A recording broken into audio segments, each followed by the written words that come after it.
otherness, and I don't know what was going on, but we're gonna talk about it. Let's get to it. So, because Yvette was watching, I tuned into the last part of the pop up. I'm from the West, but like some of what was going on, I'll talk about my own views.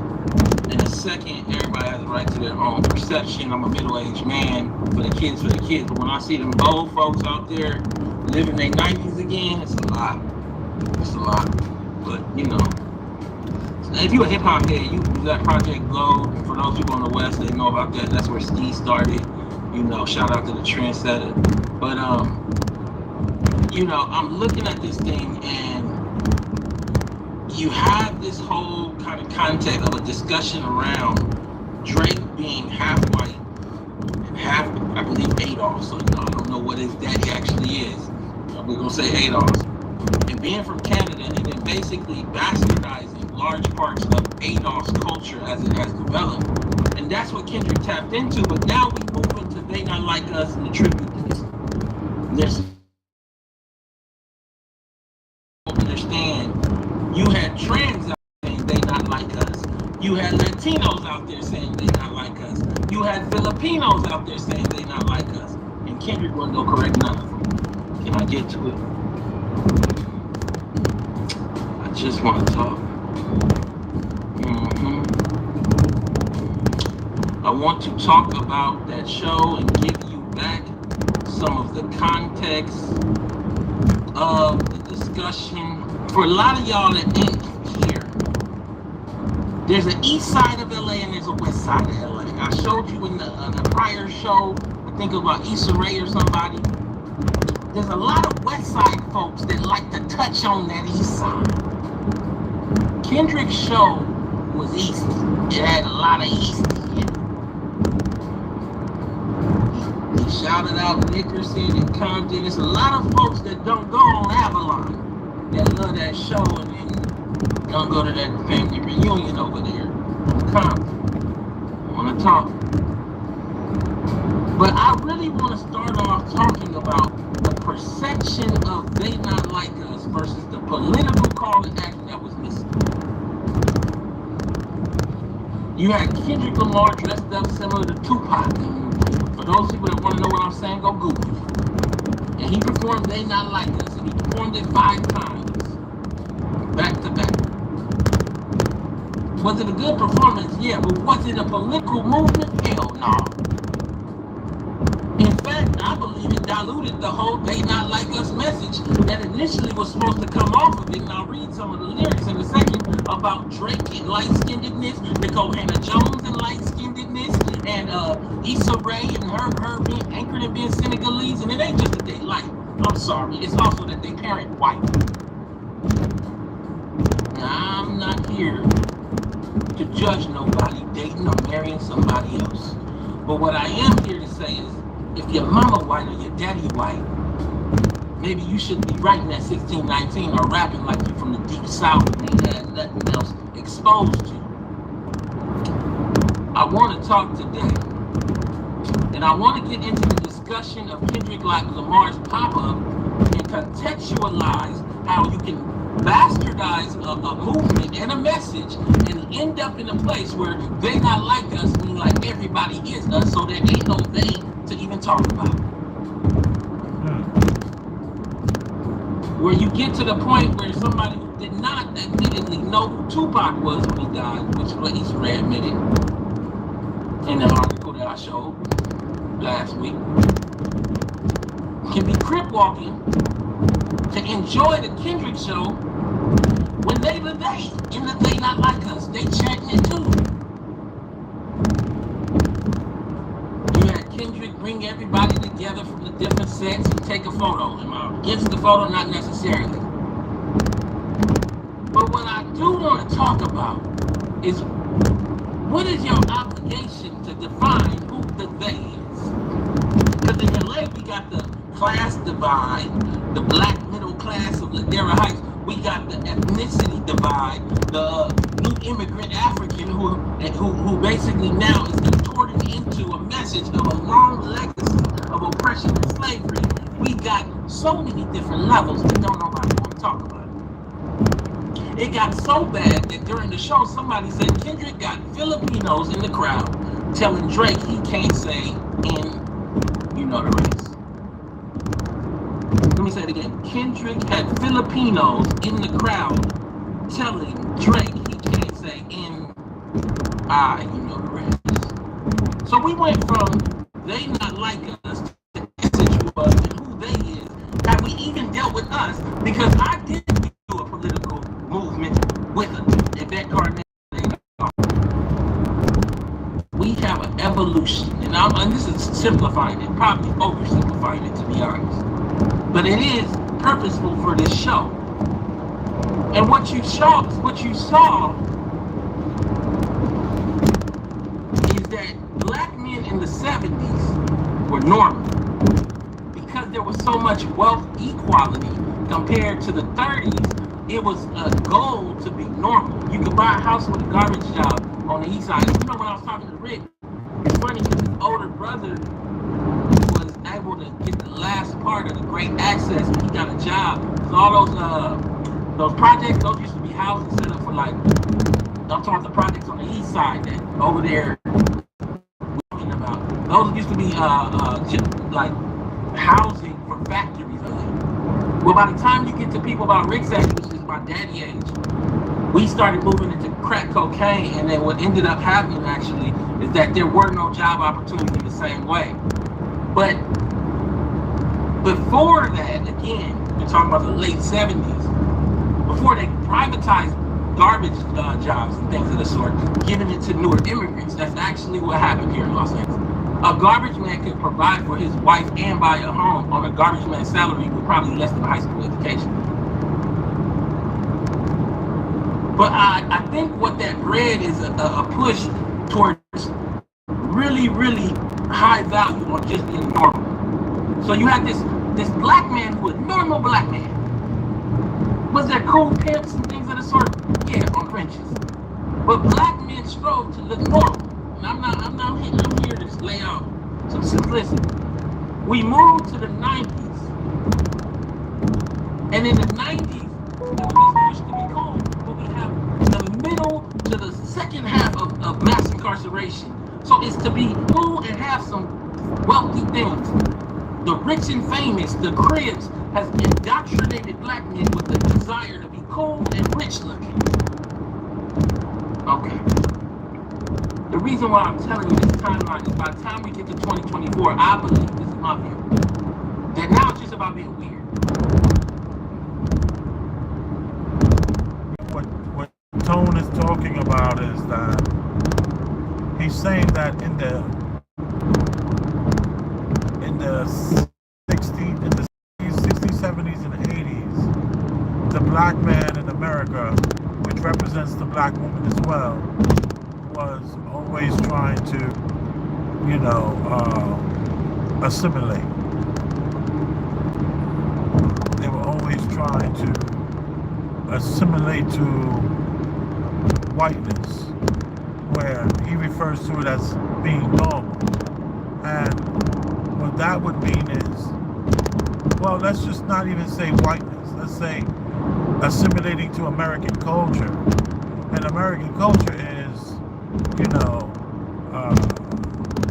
2 children, a dog, a picket fence. These things are, the assimilating to American culture is you put on a shirt and tie when you went to church. And he said, as it's progressed, that look, that desire to want to be normal, so to speak, that's the thing he referred to it as, you would then, you would put on that shirt and tie, but now things have changed. Now things are changing. And it's like, he's saying how in the 90s, the way the shift happened was letting everyone know that you have more money than the next guy next to you, and balling, and look at this Versace shirt I got on, and look at these chains I got on, because especially in hip hop, You know, if we look at KRS-One, oh wow, now I just had a thought. We're going in a circle because this is just to give them some pushback on this statement because I was just explaining it, but all right, let me just finish explaining it, then I'll get to that part. And the explanation is that in the 90s, we was all about look at me, look at me, look at me, I'm balling, I got the shirts, I got the watches, I'm popping. And now it's all about look at me, I'm just a straight up widow, look at these clothes, look at these pants, look at my fingernails. But if we go back 50 years and we look at the artists that were doing hip hop, they kind of look like what's that guy who put the diamond in his forehead? Man, Little Uzi Vert.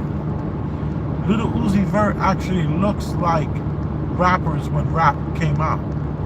So that's my argument to Tone's point, is that now we look like widows. But the truth is, he's also talking about as a culture, not as a hip-hop artist. So I understand that. But the thing is, we have to look at the internet. And the internet has everything at our fingertips that we can look like somebody right here, right now. We don't have to go to a concert and see what they were wearing, and then only 10% of us get to try to emulate that. And only 2% out of the 10% only do it, they do it right. And they're probably aspiring artists to some degree. So I hear what Tone is saying. I just a little light pushback on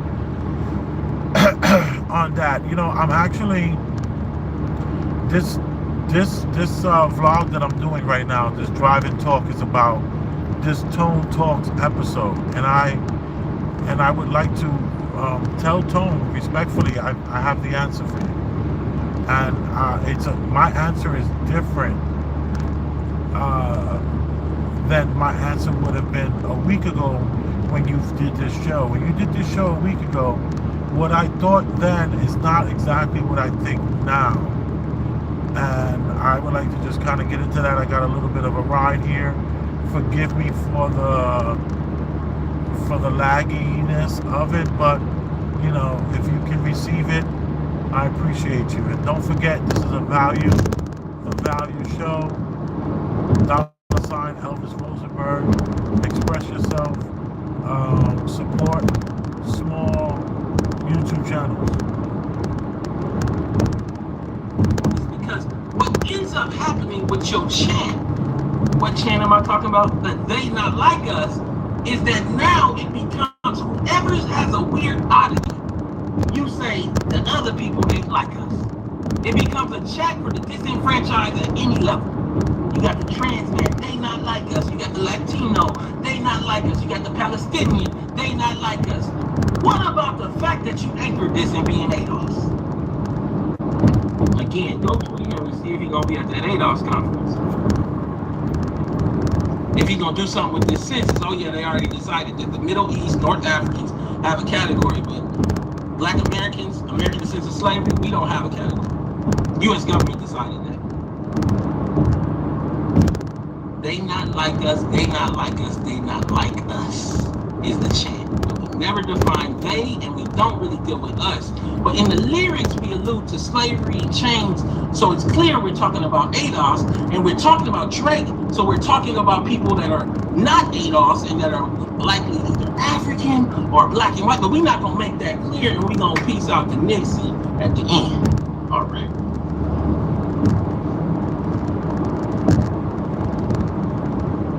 All right.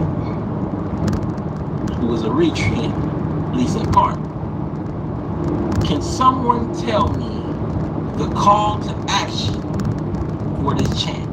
In the chat, you're welcome to join. 310-388-3499 if you want to call in. Taking all callers, 310-388-3499. But the chant is they not like us. But I just want to know, because we don't have a political education. We have, you know, again, I'm a middle-aged man that's highly educated. This really isn't for me. This content isn't for me. Parts of it I enjoy. I actually like to meet Graham's part for the song better. But for each person is their own. But I just know once you go this route and you start talking about slavery and chains, I need you to hold accountable to that square, because you already did the Wakanda soundtrack. All right. So while we was creating ADOS, Kendrick was doing the Wakanda soundtrack. Can someone tell me the call to action? People gonna come in and say, "What do you mean? What have you done? Who are you?" We'll talk about that in a second. Or are we chanting "They not like us" until the people that aren't like us chanting too? Let me go back again. Kendrick got Filipinos in the crowd telling Drake he says, are they not like us until the people that are not like us start chanting it too? That's fire. Those are bars. That's bars. can say, okay. For the people that ask, what is a political call to action? I want to get specific. Here is an example in my testimony to the U.S. Census to create a proper category for American descendants of slavery, Black Americans. Right now, you don't exist. You don't really have a category.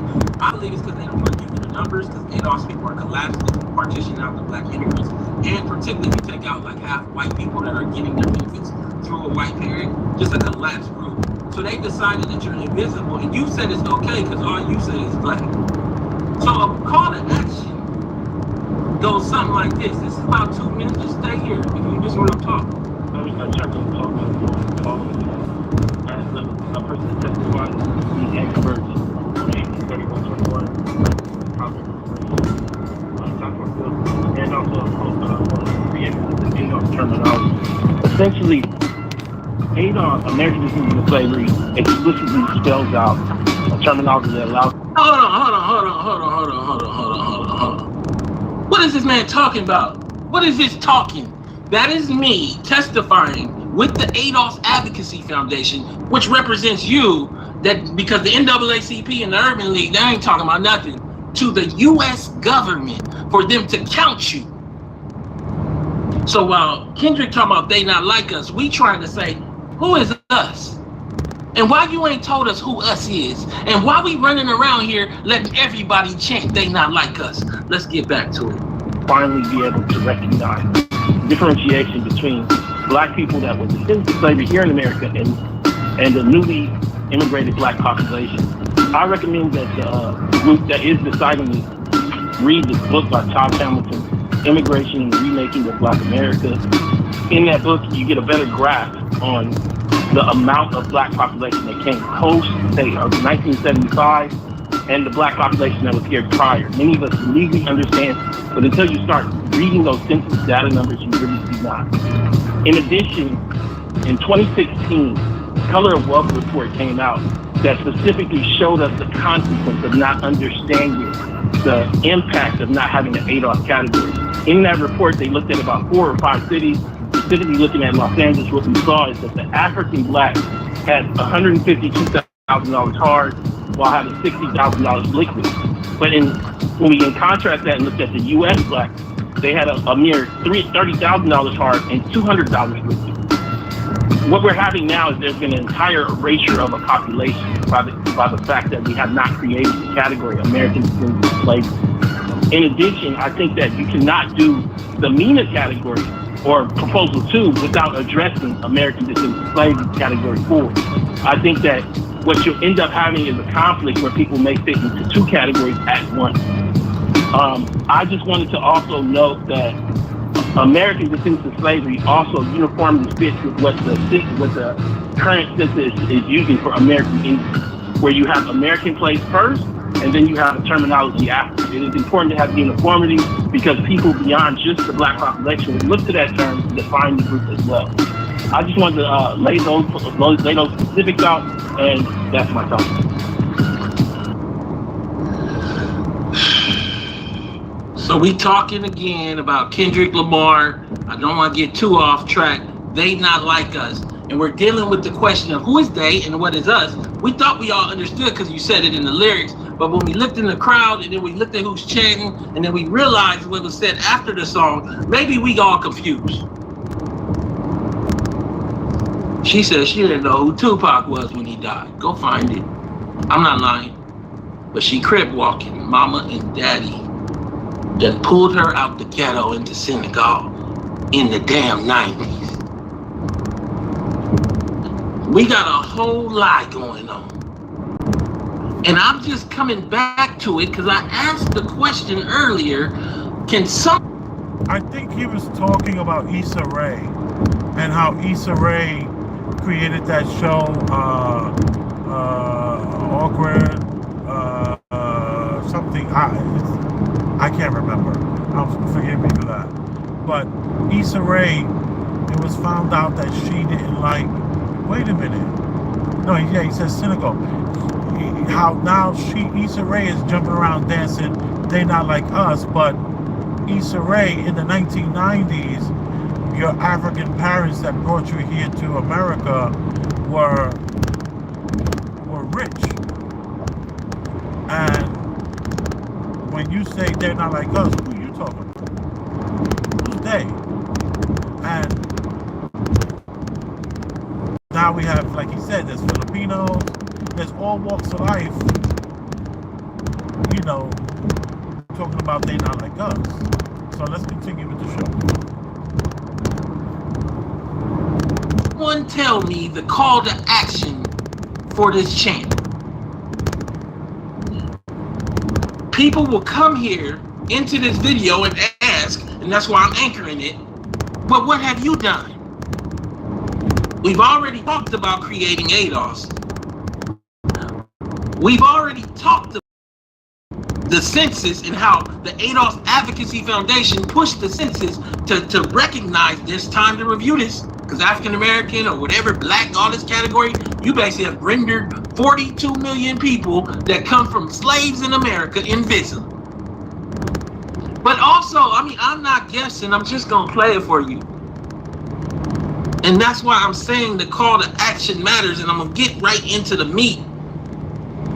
But let me just play this from the person who triggered the California reparations discussion from this show. I want to talk about when I reached out to you and how that came about. I had only been in Dr. Weber's office for a few weeks at that time, and I was an intern. So I was only going to be in Dr. Weber's office for 8 weeks. And I had a conversation with the legislative director about what I wanted to do in my 8 weeks. And said, you know, what do you want to get out of this process? And I said, I want to work on legislation and I want to see how the sausage is made. And they asked me what my legislative aspirations were. I immediately started talking about you. I started talking about ADOS. I started talking about the reparative justice, and reparative justice is something that is near and dear to me. And I asked for their support to be able to present to them the studies that I had gotten from you. So I pulled up your YouTube, I pulled up ADOS101.com, and I began to have conversations in the Capitol about the work that you and Yvette had done. So I can't take credit for a lot of the information. I was just the facilitator of that information. I did some other research, but really, I'll tell you, I was really okay with that part of it. But when I reached out to you, I didn't know how you would receive that. And I remember So part of this and part of that is to get back into what a political call to action looks like. Because if you're going to chant, they not like us, you have obligated yourself to move beyond just calling out Drake with childish like sayings about whatever little sexual acts he done into a political call for all those manic people that were in that stadium. Because I believe that we've reached the point where wealth inequality is so bad, this is damn near like a developing country for large sections of the society. And ADOS people are part of that. And what happens is Nipsey dies and we got a procession and 1,000 people in the street. Well, this is part of mania. What happens is Kendrick does this concert, but we're not doing no politics. He didn't stop that thing and bring up ADOS to present the conference or what we gonna do with the census, and because what we doing is we gonna make they not like us a chant around not being from slavery but being different.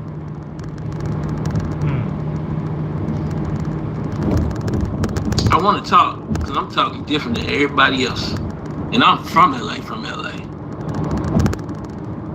First thing Cube said off the camera, he was like, "You LA to the motherfucker." I know that. I don't give a fuck. People could take this one how they want.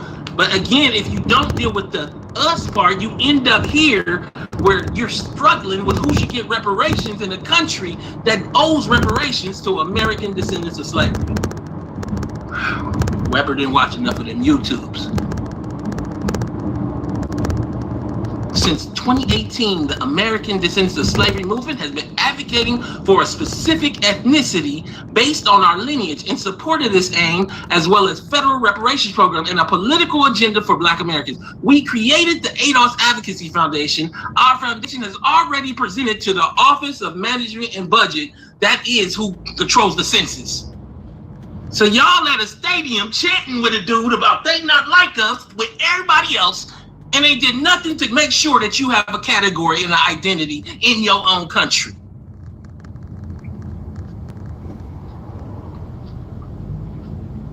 Somebody said he went to Compton College and gave a speech. We at the census. I don't care about that. Good for him. I'm saying to you that it is a moment where either you survive or you get on. And they saying get on. We are in a moment of mass wealth inequality and y'all can't get it. Your minds ain't right. You don't even know you don't count. You don't have no data on your own life. I want to get to it.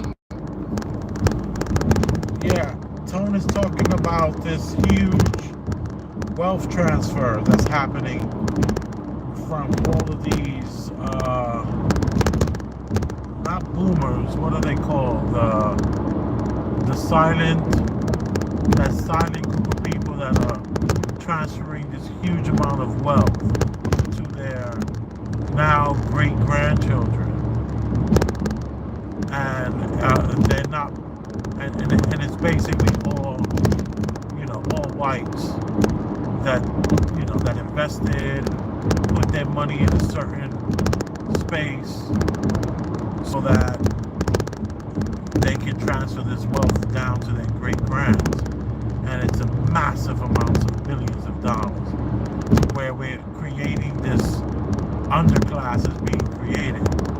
This is why I made the argument that reparations is definitely possible, because with all the migrants and all the immigrants that are coming in, they'll take over that underclass, that bottom class, because we're living in a corporation of the United States of America.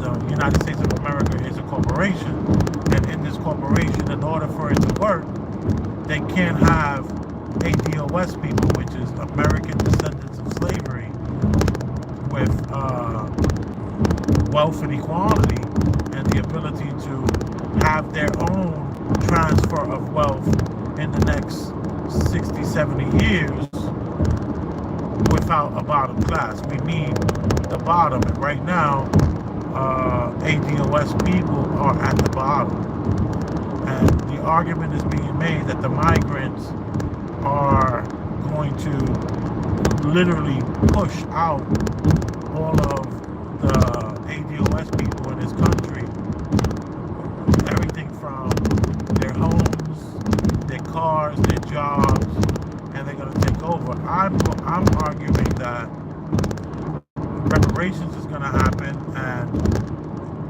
that the migrants are here and their children are here to fill up the prisons and make the ghettos and create that,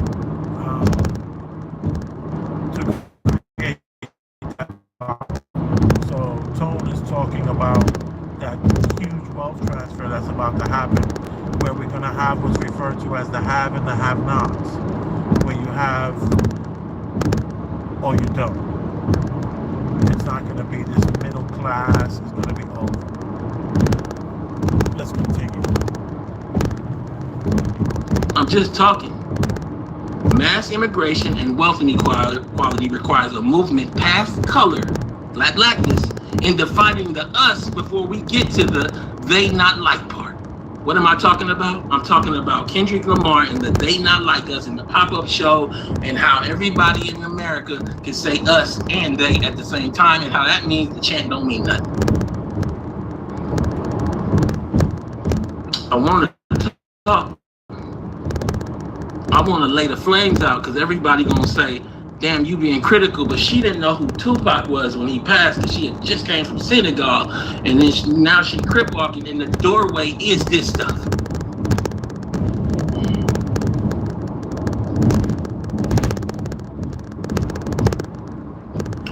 Let's get to it. Somebody said I should reach out to him. I'm not here to kill him. I'm here to deal with the fact that if we not dealing with the politics, we not dealing with nothing. And I'm asking you or him, what's the political call to action? And I don't want to hear no black and brown and no people of color. What does that cost to you career-wise if you go that route? But you already put it in the lyrics. I just want to get to it. Mass immigration and wealth inequality requires a movement past color in defining the us before we get to the they not like, in an effort to dig deeper into each person's individual lineal truth and people's in-life paymasters and loyalties.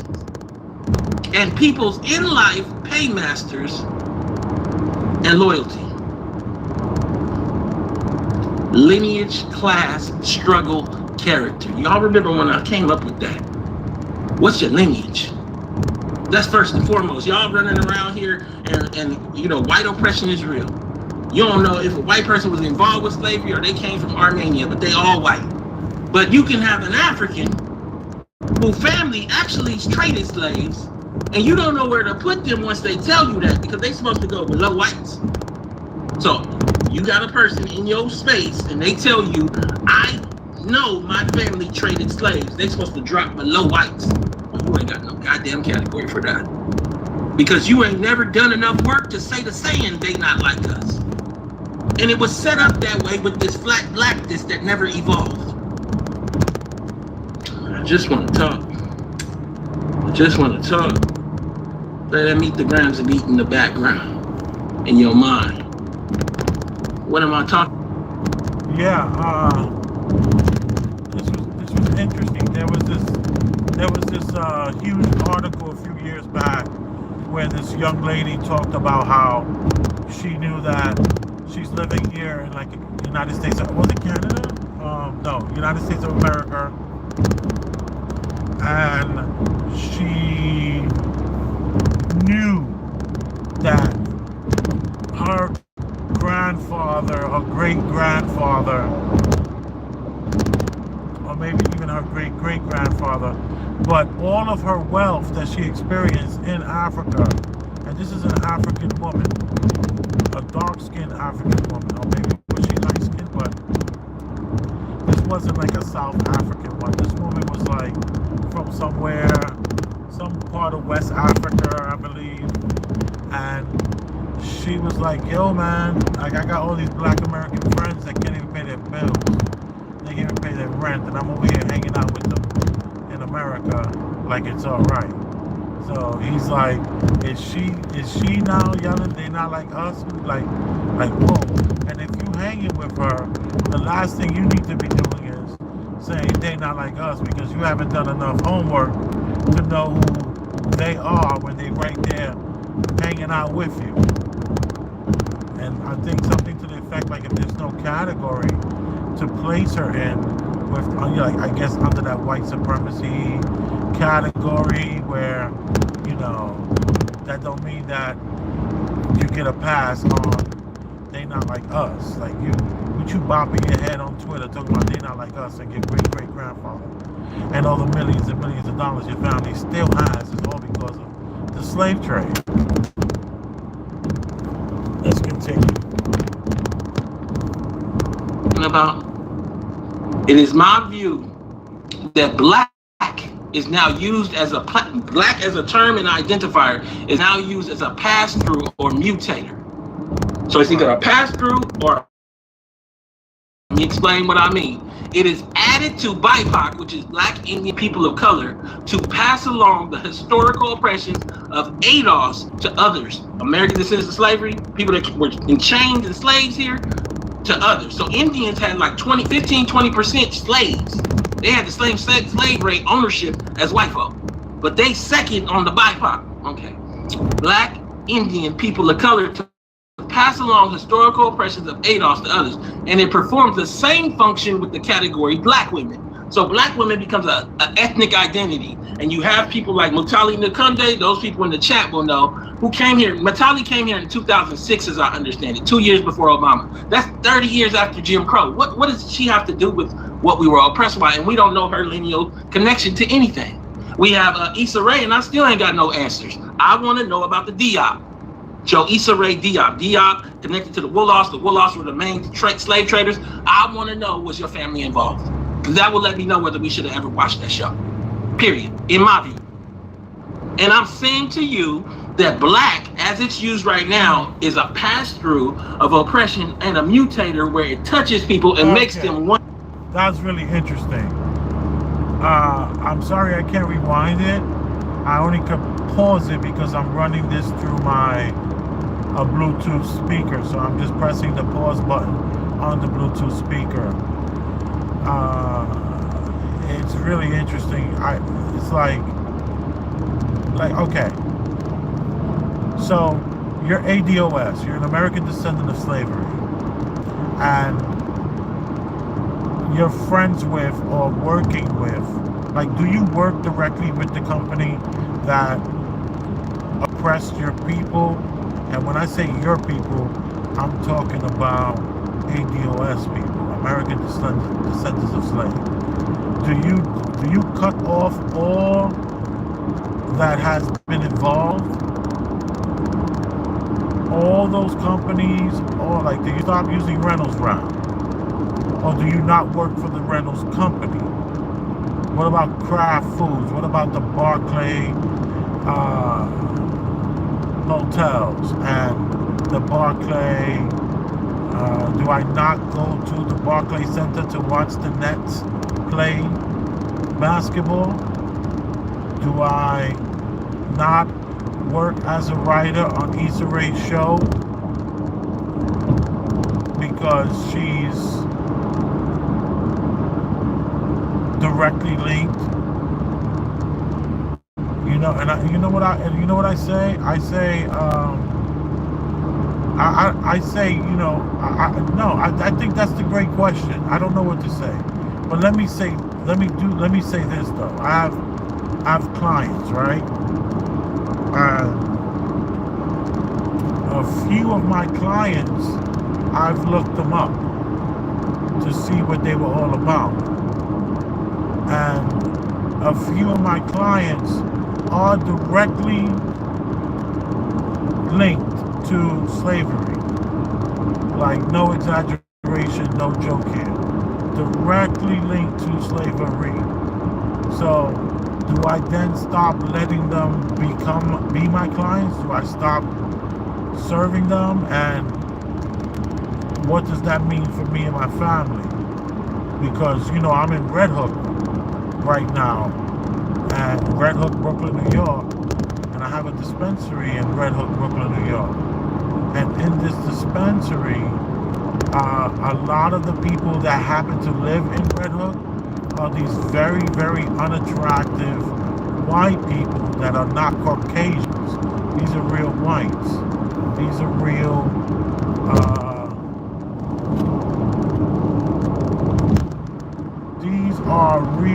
the real deal,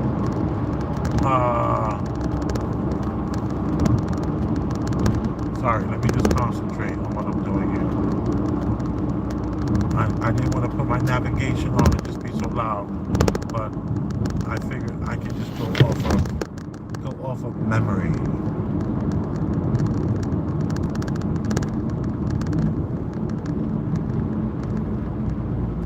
I want to make sure I'm doing this right. Okay, where we at here? And let me tell you, I've actually battled a little bit with this question. I've actually found myself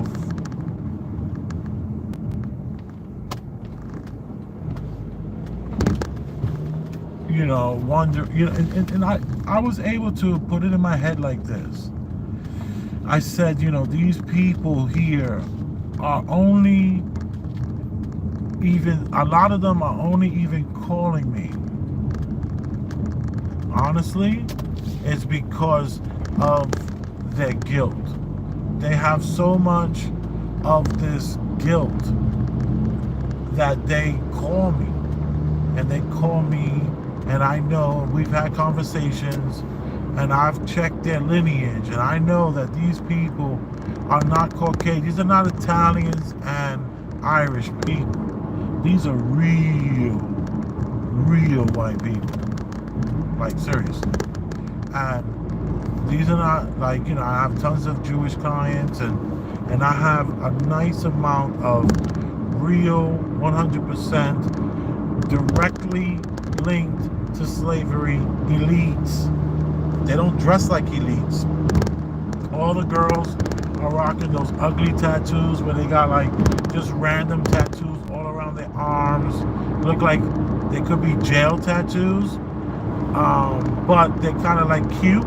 So they're not jail tattoos, but the quality, or the color and the quality of them is barely art. It's like little tiny squiggly lines and little tiny, like, it's absolutely absurd.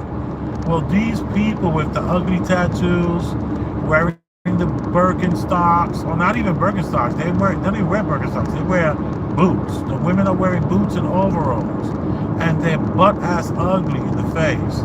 These men and women are directly linked to slavery, and I take their money. I do. I know, and I have in the past, like 10 years ago, maybe battled a little bit with that concept that, you know, and when I say directly linked to slavery, I'm talking about the people that don't have to work. They pay $4,500, $5,500, $6,500, $7,500, $8,500 for apartments that have secret garages and secret backyards and secret movie rooms built in the house. Nobody knows. When you look at the house, it looks like a regular nothing house, and you go inside and you're like, oh my God, you guys have, like, you know, central air conditioning, and you have an extra basement under the basement where there's a pool, and I can invite all my friends and we can do beer pong games.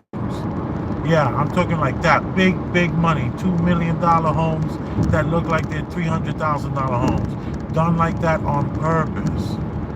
You know, those people that they get those trees, those oak trees and all these fancy trees from Africa, and they just make all their furniture, or have their furniture made with that and epoxy. So it looks like you got these half glossy, you can see right through the damn table. Amazing works of art.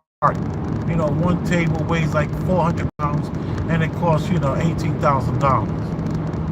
And they're driving a Subaru, or they're driving a 1990 240, the station wagon one. You know, that it's like nobody's flashing the money because it's just there, and it's long, super long. No one's ever gonna have to work unless they choose to. They all go to college for the experience. Some don't, but most do, and they come out with massive connections of their kind. And Tone is like, we don't even have a kind, and you even, like, in other words, with the white guilt that I experience in the cannabis business, and all these clients that I know are directly linked to this stuff, is that different than, let's say, the black African involved in the slavery and the trade, descended from universities all around the world, come to the United States of America, all their friends are black, all their friends are brown, and they were arguably the oppressor of their times. their great grandparents. Is there guilt on their end, and do we treat them differently? Do we not take their money? But let me also tell you this: what's funny about the blacks that are African that are whereas the white would pay the whole bill and be real quiet. But nah, don't worry about it.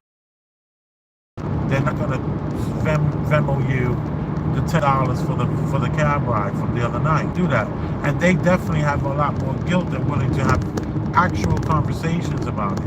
Whereas, is the African even in any way, shape, or form acknowledging that reality or that past? I ask these questions because I don't have all the answers, but you know, that's what the comment section is for. Hit the comment section, express yourself. Somebody at Tone and tell them I'm talking about it. And this is also fair use, y'all. Fair use. Don't forget. Fair use. With you, and you don't even know the difference. So black is now used as a pass-through or mutator. It is added to BIPOC to pass along the historical oppressions of ADOS to others, and it performs the same function with the category black women, taking someone that may have arrived 20 to 30 years after Jim Crow and tying them to Harriet Tubman and Fannie Lou Hamer. I was on Al Jazeera and I asked the question before she played Harriet, did her family trade slaves? And she never answered, and you know, the people that come here are the wealthy. So it's a possibility. And if that's true, and she should have answered before she played the role, do you know how crazy that is? You got people here, and I'll read stories in a second, practicing slavery in 2024 that according to these California bills and so many other people that messed this up, these local bills would get reparations. Can we talk? But we dealing with they not like us, and we not really defining us or they, and it becomes a chant about being other, any other. Taking someone that may have arrived 20 to 30 years after Jim Crow and tying them to Harriet Tubman and Fannie Lou Hamer, while also shattering the group along gender lines. Black is also, this is where it's a mutator, now being used as a sort of social mutator for people that are anchored in being white or Senegalese, like Hannah Jones or Issa Rae, where we fail to identify their anchoring. Issa Rae favorite food, Senegalese, her husband Senegalese, she lived in Senegal, her name Jo Issa Rae Diop, don't get lost in the Issa Rae. This is a whole Senegalese woman. And you done watched Insecure as if she could tell you about black love. She ain't know who Tupac was when he died. Where we fail to identify their anchoring and privileges, nor how they are used to cover the in-life cost of being an American descendant of slavery with no parental carve-out. For those people that struggle, 310-388-3499, please call in if you want to speak. This chart will show you. So most black immigrants didn't come here until after like 80. That's damn near reaching up on 20 years after Jim Crow. 85 and all that. Look at it. Boop, it jumps right here. This is less than 1 million people until like 85 of all black immigrants. At that time, the country probably like 190 million people. It's probably like 25, 30 million ADOS. And you're talking about negligible until 1990 or so. What are we even talking about that everybody's the same? No. We talking about a Filipino saying the N-word. What about an African? Or what about a Jamaican saying? Chanting it in the damn crowd. Because and to tell y'all the people that don't live here, LA's ADOS population been done gone. Then went back to the South, you know, because they came here from, like my family, from Mississippi or Alabama. Costs got too high, they done got back out of here. We have a strong Belizean, Jamaican, Nigerian population. So between the Armenians, the Latinos, and then the black folks that's Belizean, Jamaican, and Eritrean in the crowd, it might not be but 3% ADOS in there. Right. 12%. In that whole thing, 15%. So when we talk about this thing, why are we talking about slave chains in the song? We are weaponizing ADOS for a personal... Yeah, he's talking about LA, how the black community in LA is like almost non-existent. I was in LA 2027. I mean, 2017. And I have to tell you, man, it was like 5 blocks of black people, and then that was it. It was like very shocking how, like he's saying, everyone is moving away. And this furthers my point that the black people that are here, it is time for the reparations, and there is enough to, like he's saying, like even in this arena, Kendrick Lamar, how many people were actually ADOS in the arena?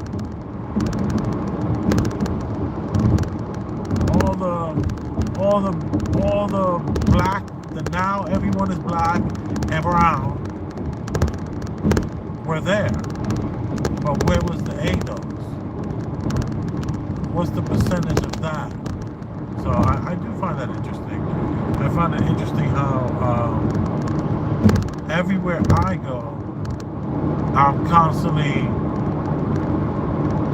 asking the black people around me, what's your lineage? Where you from? They're like, oh, I'm Jamaican.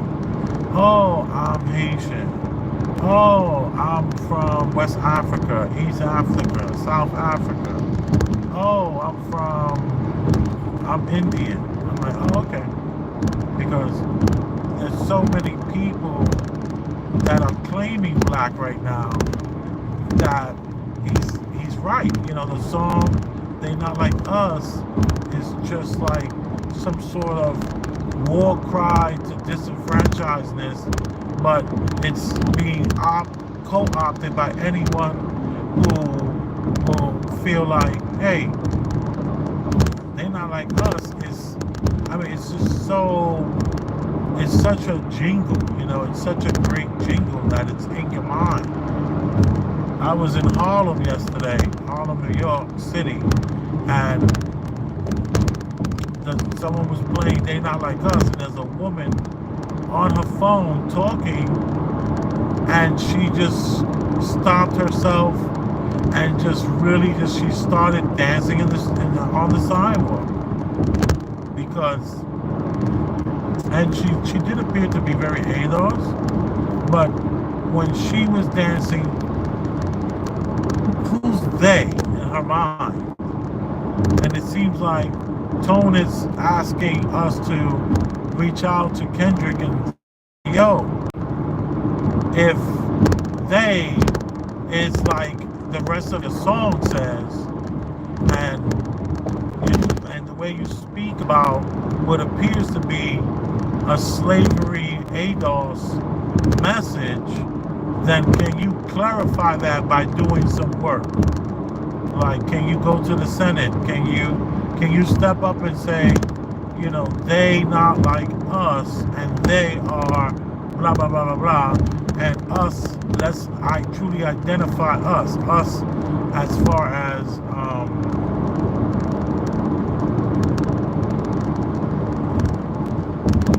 making it cut and dry that it's ADOS you're talking about. And if it's not ADOS, then you know you're wasting Tone's time over here. All right, let's continue. Come on. Benefit to get back to a kind of a little rap beef, and we are not dealing with the consequence of being ADOS and the political call to action you owe us for creating this chant around being ADOS, and your family will suffer the consequence. I want a deal. I'm just having a discussion. Caller, what's your name? Where you calling from? Hey, how are you? What's up? Give me your take on it. Well, yeah, I mean, you could be saying that, just like this, yeah. The language is going to start out with Hey, we can't hear you that good. Are you talking into a Bluetooth or the phone? Is that better? Go ahead. Let me see if I can hear you. Oh, is that better? Yeah, that's better. Go ahead. All right. So, I don't appreciate him doing this whole people of color. I don't appreciate him backing off of, even though he didn't go through and say, AR. I don't appreciate him doing this whole spin. And actually, the truth about it is that he's a great example of the stuff that I've been talking about for the last 4 years of what I've been seeing. Okay, I can't listen to that horrible sound. Just horrible. And I have no way of fast forwarding this. Let me just we kind of get the idea really well that Tone wants it to be a little clearer who's they and who's us. And I have an answer for him. I have an answer for Tone Talks Antonio Moore, a person who I respect very much, even though he did block me. It's okay. I'm not upset about it. I was talking junk on the show. I was talking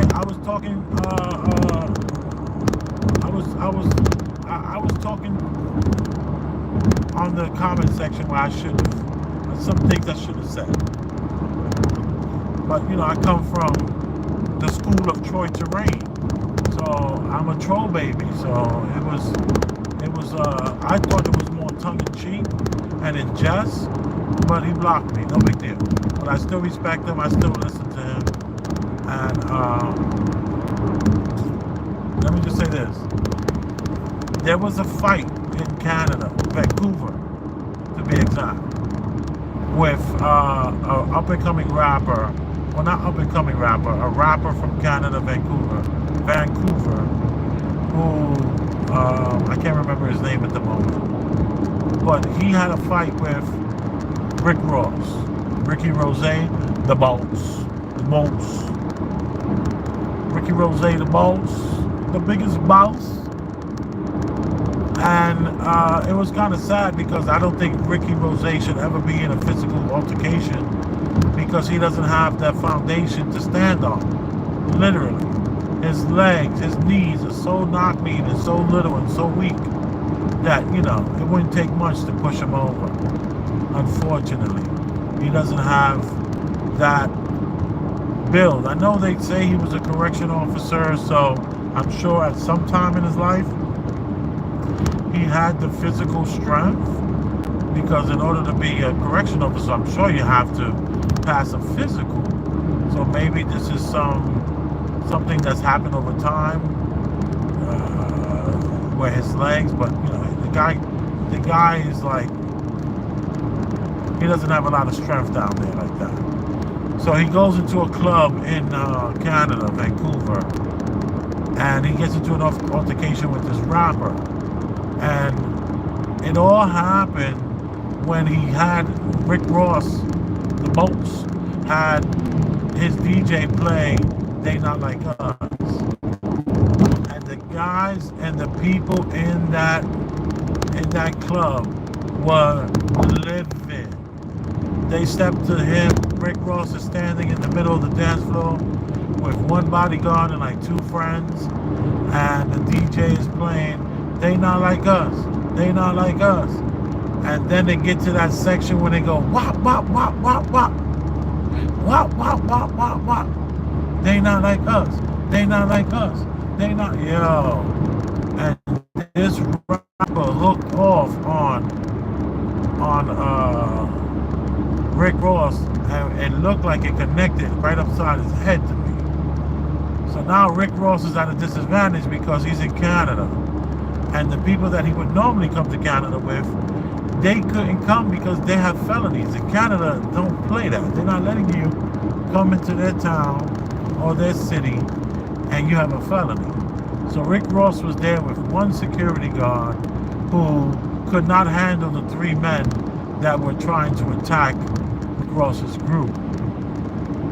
And it was all based on, I would argue that if Rick Ross would have been there and never played that song, nothing would have happened.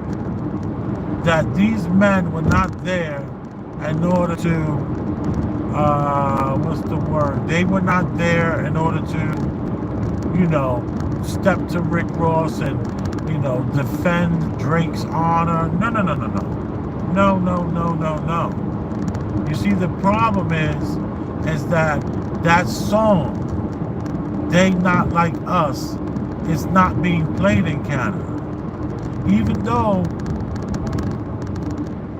Drake has played the song in a strange and desperate attempt to combat the loss of the rap battle. And I heard secretly he's putting NDAs out on people that play the music because it uses, it has a pedal reference.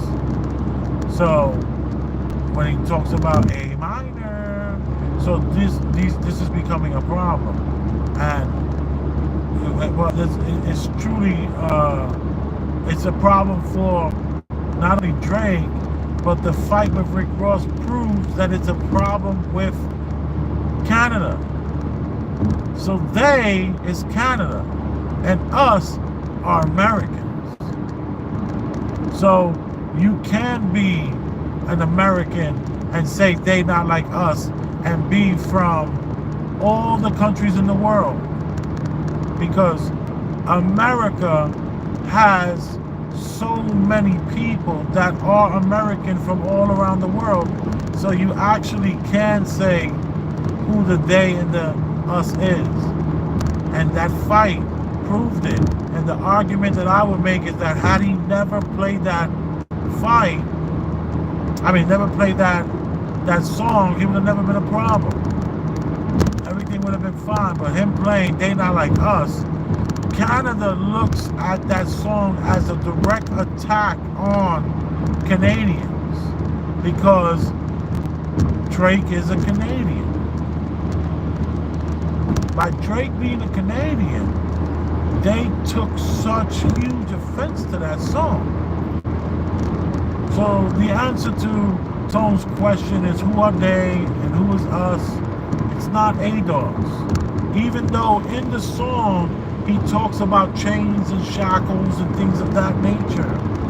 But the song is about America, just the way ADOS is about America. ADOS is American descendants of slavery. And this song is they. And they is Canada. And us is American. We are American. Kendrick Lamar is not representing for ADOS in this song. He's representing for America in this song. So yes, you're gonna have the fringe groups popping it, looking at it from the back, looking in the mirror, taking the selfie, talking about they not like us, and have no real conception of or no real political fortitude or political ideas other than what they're told on CNN and Fox. So I think it was a good show Tone did. I'm glad I was able to do my reaction to the show and give my critique on what I saw and heard. And I think that, you know, these conversations are amazing to have. We don't need to be angry that Kendrick was only talking about Canada. We don't need to be angry that Kendrick looked at us as Americans he was speaking on. So I think it's okay if the Indian girl whose parents were from Bollywood says they not like us if she's an American citizen.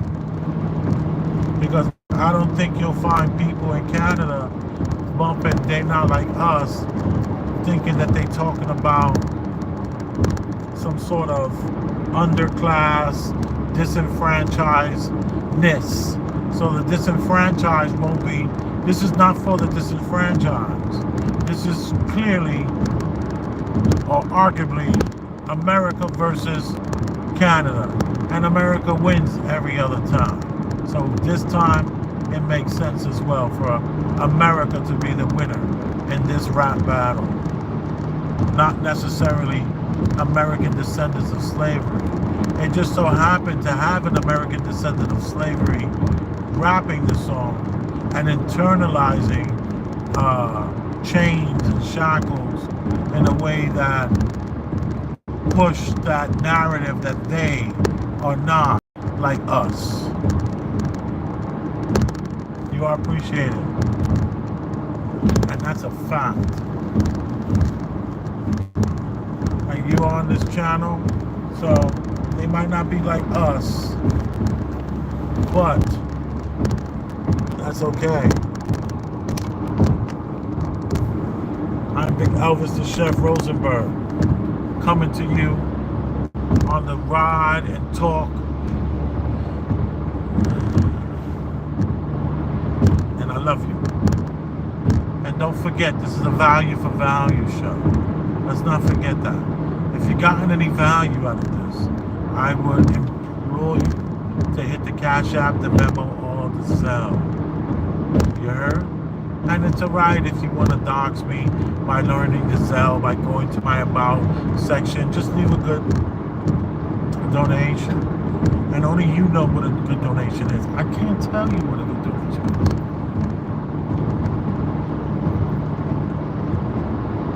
And I love you. And I mean that.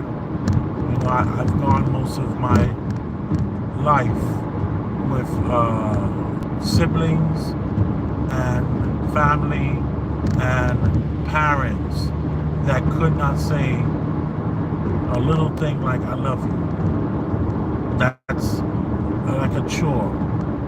So I want to let you know that I love you and I mean it, because I know what it's like not to hear it. Thank you again.